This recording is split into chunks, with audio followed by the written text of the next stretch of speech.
Tally again. Got it! That's what the crowd was looking for. They're looking for that big shot. It's a 4-point game, and Dana Altman uses a timeout for Oregon.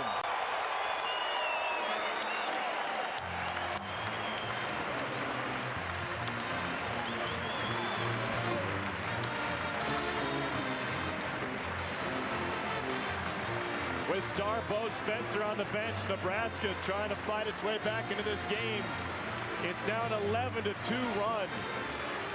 You know, Coach Altman right now is talking about his defensive transition. But on the offensive end, they're going to look. They've been looking to Singler, but he's not the guy that draws those fouls. He's the guy that maybe creates and passes to others. Our Verizon key connection. Walker finds Tally for a three.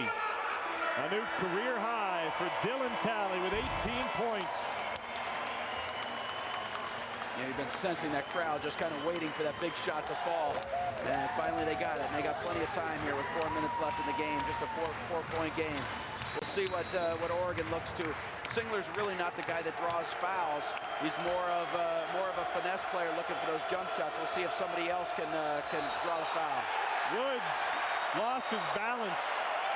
Or pardon me, Emery lost his balance. He was trying to clear some space by using his pivot foot, and he got too far out in front. You know, Spencer back in. Little contact there by the defense, and I think he thought they were going to call the foul there. And hey, you take that bump, you still can put the ball on the floor, use your dribble. You can't expect the call to come. Ubell walked with it. Home crowd disagrees, but what's good for the goose is good for the gander. Well, you got a very veteran group out there, and they're not going to. These officials aren't going to be intimidated by the crowd like some younger officiating crew might. So back to Oregon after consecutive turnovers. Singler looking. Singler turns the corner, draws the defense, and he's off the mark. Here's Bo Spencer pushing it for Nebraska. Doc Sadler wants a timeout with 3:44 to go. 73-69. You know, Singler had the right idea to try to go in there and draw contact, but he just doesn't have that strength of his game to be able to get to the free throw line. So it looked for Oregon in the last 4 minutes to try to throw it into the post and draw contact that way. For Nebraska, it's the same thing. They just had a few too many turnovers trying to force feed it in there. They've got to be able to take time, look to the post, or of course look to Spencer to put the ball on the floor. He's the guy that gets to the free throw line with 17 free throws coming into this game. You know, again, when he puts it on the floor, good things have happened for Nebraska. Oregon's lead is 4. They opened up what was a 4-point advantage at the break with an 11-2 run early in the second half. Oregon already also had a 14-0 run in the first half. 7 ties, 7 lead changes. But Oregon has been in front the entire second half. Spencer gets a screen from Ubell. Didn't look for the three. Bounce to Diaz. Good touch. Jorge Bryant Diaz has 19. It's a 2-point game, and he's going to the line. The newcomer, Bo Spencer, looking for the assist, and he's driving hard against the Ducks of Oregon.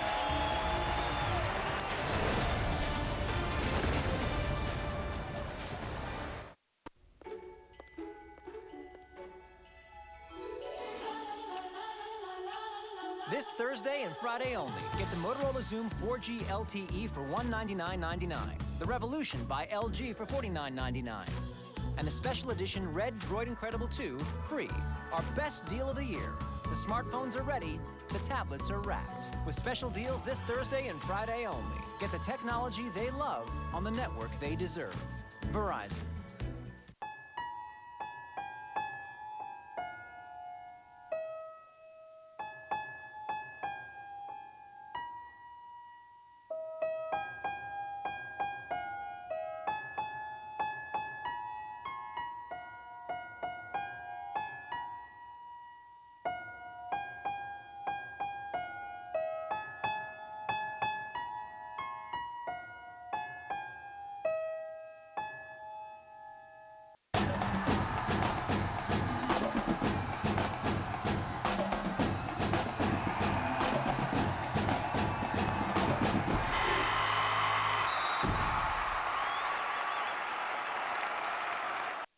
Saturday, December 3rd. Experience the first ever Big Ten Fan Fest presented by Dr. Pepper. 200,000 square feet of indoor fun at the Indiana Convention Center. Fans with game tickets get in for free. Ticket information available at big10.org.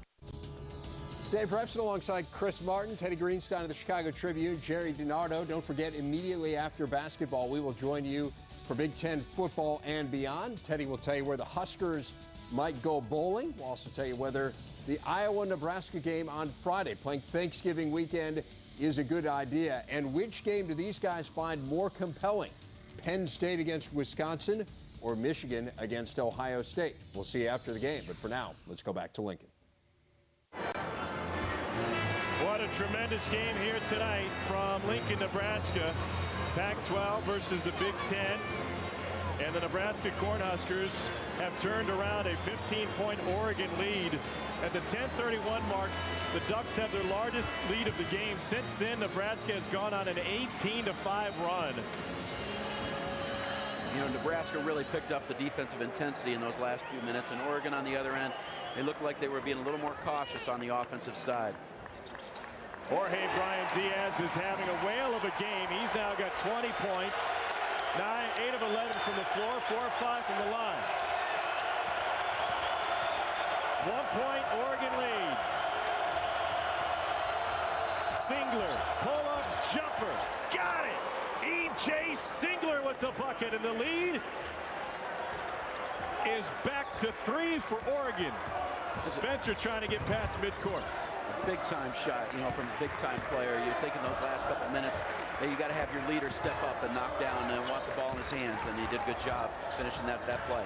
Spencer is the leader for Nebraska, but he's been quiet tonight with only 9 points, 3 in the first half. Diaz has been the main offensive threat, and he draws a foul on Olu Ashalu, and that'll be it for the senior from Toronto. Olu Ashalu fouls out with 2:51 to go, and Doc Sadler has shown a tremendous amount of confidence in his junior Jorge Diaz to run the offense through him down the home stretch. He really does, and you'll see in these last few minutes, because I've got a feeling that Oregon can't stop him in there in the post. They're going to have to foul him, put him on the line, and see if he can knock him down. Ashalu's taken all the time he needs, and so is Dana Altman before he goes to the bench. And he'll bring in Jeremy Jacob to replace Ashalu.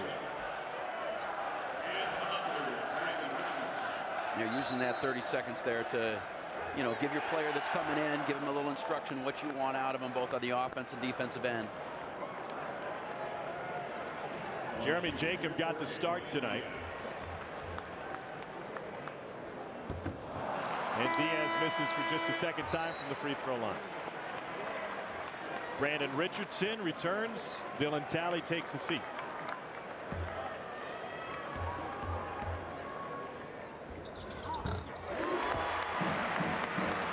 .21 now for Jorge Diaz.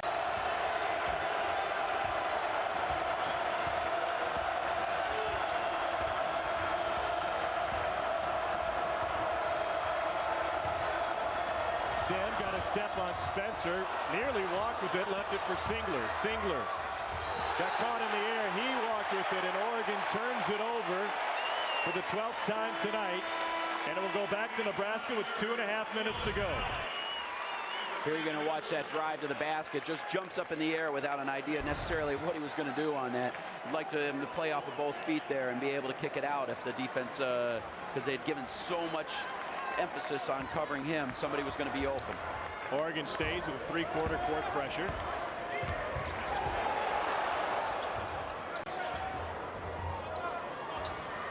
You got to think it's coming down to Diaz here in some fashion. Diaz fronted by Narid. Sim giving him backside help. Sim already has 1 steal tonight in that situation. Shot clock at 10. Spencer through traffic, off balance, got it to go. Bo Spencer worked his way through the trash, and he's into double figures now. We're tied at 75.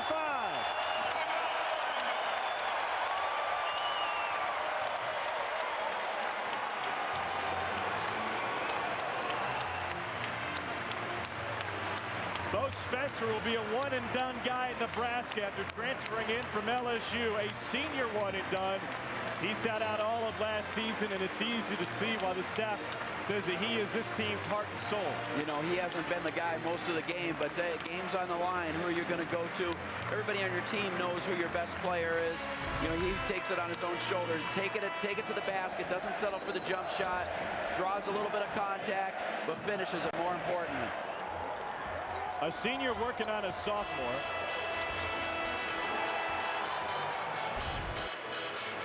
Rotation just a little slow there for Oregon. You know, I think he's going to put it on there. He's not looking to drive it in there and kick it. He's a scorer, and I think if you're Oregon, you'd like to make their third, fourth, fifth option try to beat you here. Possession arrow belongs to Nebraska. One timeout each side. No fouls to give. Tom Hart, Keno Davis, final 2 minutes ago from the Devaney Center in Lincoln, Nebraska. Cornhuskers trying to stay undefeated. Oregon's lone loss came to the 7th-ranked Commodores of Vanderbilt. E.J. Singler gives it up. Lloyd had it tapped by Richardson. Richardson, another tap. Goes for the steal, and Lloyd keeps a handle on it. Richardson, another reach. Lloyd gets all the way to the rim. Diaz misdirected that shot. A tremendous individual effort by Jonathan Lloyd, but too much one-on-one, and Nebraska has a chance to reclaim the lead. Huskers haven't led since 3:51 to go in the first half. Here's Spencer. And an offensive foul, a clear out, will go against Nebraska. That's the 4th on Brandon Ubell. Yeah, they got Ubell for clearing out space there. You know, with Spencer trying to drive it to the basket, he's trying to give him a lane there and gets called for it.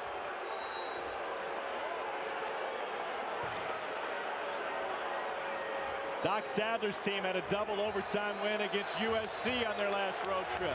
Coming off of a 20-point win against Rhode Island, a game they led by 30. Ducks have given them everything they can handle and more. Under a minute. Lloyd off the curl. Here's Singler. Sim. Now Lloyd for 3.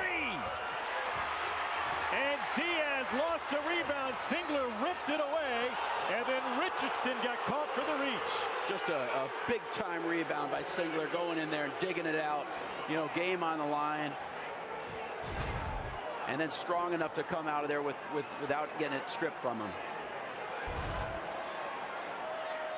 Every Nebraska starter has 3 personal fouls or more. Richardson and Ubell both with 4. Olu Ashlew has already fouled out for Oregon. E.J. Singler gives Oregon the lead. Singler finished the season with a game winner at the buzzer as Oregon won the CBI last year.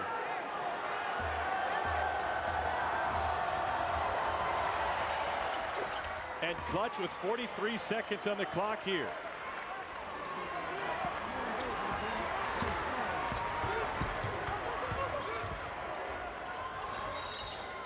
Doc Sadler uses a timeout with 29 seconds on the shot clock, 36 and a half left on the game clock. We've seen him work it inside to Jorge Diaz coming out of timeouts. And we wonder if they'll do that again coming out of this timeout.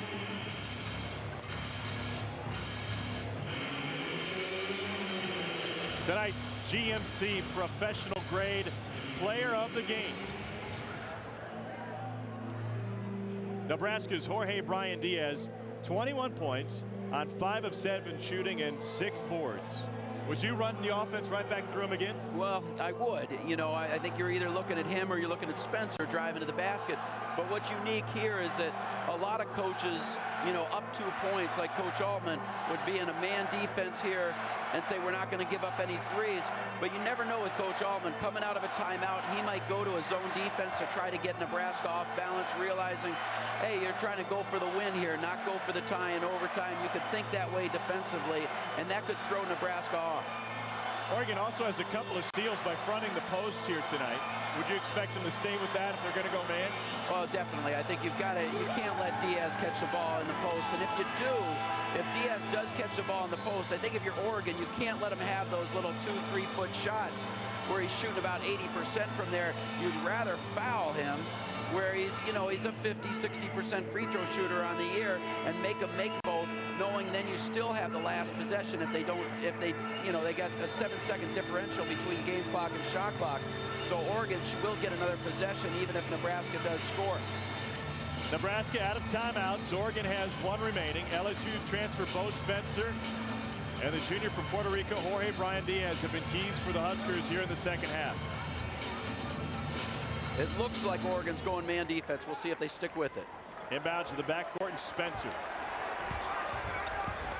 Pick and roll with Diaz. Ubel immediately looked there. Nothing. The three for the lead. And it's rebounded by Oregon. Nebraska needs to get the ball back. Spencer with the reach on Sim. So they go away from Spencer, away from Diaz, and the Dylan Talley three is off the mark.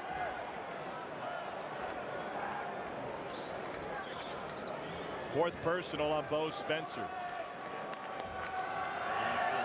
Dylan Talley may have gone away from the playbook on that one. You know, you'd think you want something going to the basket there. You know, draw the foul, get your 2 free throws.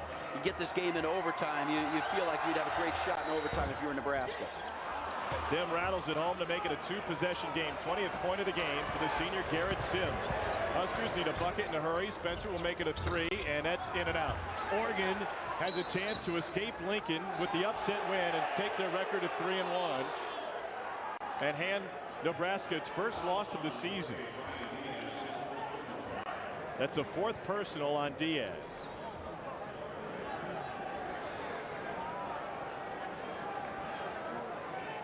You know, a 4-point game right here. It's still a 2-possession game, regardless of what Oregon does here on the free throw line. If he makes them, you know, obviously you got to come down and look for a 3-point shot as quickly as possible. If he misses them, then you could look 2 and then 3. I think that last possession there, Spencer down 4. You know, he's trying to make something happen, but you know, that pull-up 3 might not have been the best look. Nebraska had been so efficient offensively late in the second half. Their last 2 possessions left a little something to be desired. Need a 6. Now you need a 3, and Richardson takes a 2, but draws the foul. At least that will stop the clock.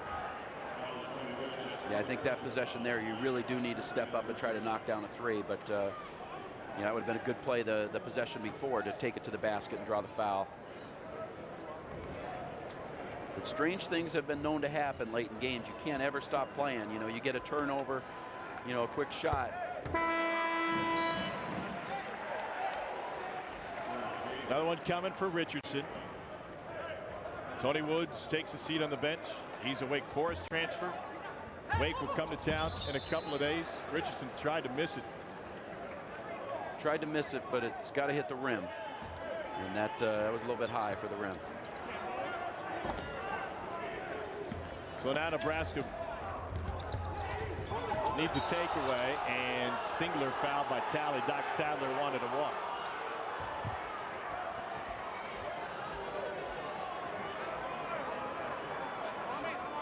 Did he have to miss that one? I mean, no, I don't think so. You got a 6-point game. You make both of them. You're going to need a steal regardless. You're going to need a steal regardless. I think right there you make them both, and you got to try to get a steal. You know, I don't think throwing that off there is probably the best thing, but he might have taken that on himself, you know, as a player trying to, you know, kick it back to himself rather than that call coming from the bench. So E.J. Singler has a chance to extend the lead. And Singler calmly nails them both. His 2 free throws with 43 seconds left gave Oregon the lead. And now it's a 7-point game and off of Spencer. A 3-0 start for Nebraska with a big win on the road at USC. And they'll be handed their first loss of the season tonight at home. And an emotional game. Here's Dana Altman returns to his home state.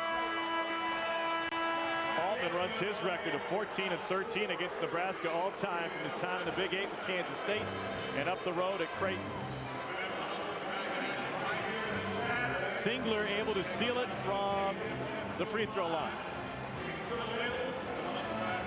Well, it was a fun one here tonight. We've got more coverage coming your way from the Devaney Center in Lincoln, Nebraska, where the Ducks run their record to 3-1 with a road win against Nebraska. Our final score, 83-76. it from the Devaney Center. This has been a presentation of the Big Ten Network. Once again, our final. Oregon 83, Nebraska 76. For Keno Davis, I'm Tom Hart. So long from Lincoln. Coming up on Big Ten Football and Beyond. A berth in the title game is on the line in Madison. But is Ohio State, Michigan still the more compelling matchup? The Spartans already know they're heading to Indy, so what should their approach be Saturday against the Cats? Where will Big Ten teams be spending their bowl seasons? We break down the possibilities. Plus, we analyze a wide-open Heisman race and talk national title game. Seems LSU and Bama may be on a collision course, but which game would our guys most like to see? It's all on the Big Ten and Beyond now!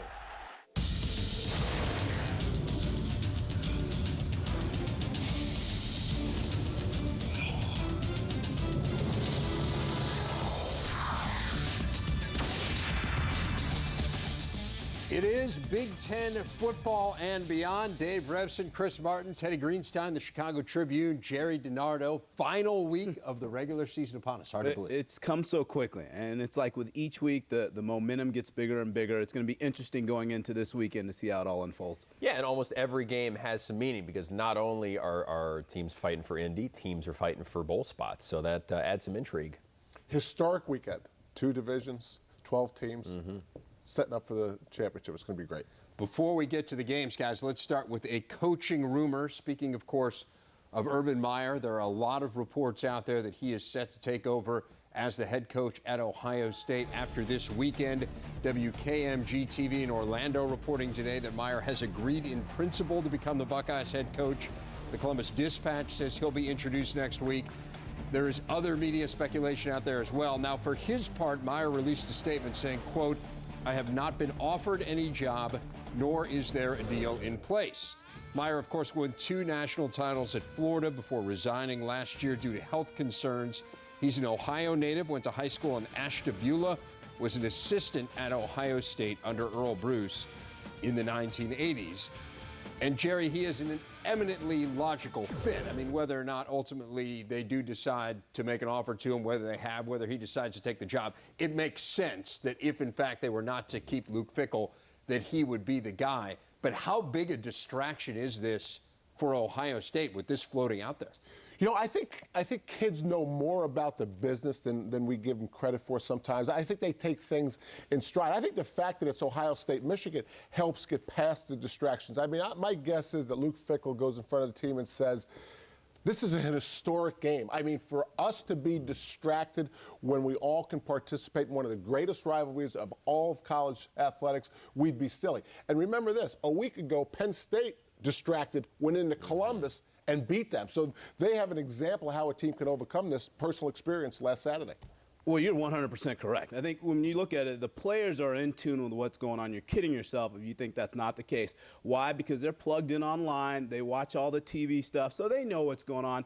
To me, having going through a similar thing, the players are going to fall into 3 buckets. You're going to have one bucket of players that are sort of indifferent to it, frankly, just don't care. You're going to have a second bucket who want to go out and use this as motivation to play harder for their coach this weekend. And then you have that third bucket who says, the wonderment of Coach Urban Meyer coming to Ohio State is intriguing. What could it do for us? So they will be having those thoughts, and the players will likely fall into one of those buckets. Saying that, it's absolutely not going to have any difference on the game. I think these players are going to go out and play hard. It always amazes me that we say, players, be resilient. If you fumble, bounce back. But yet we think something like this is going to distract their performance. Simply won't happen. It's a different kind of bucket list.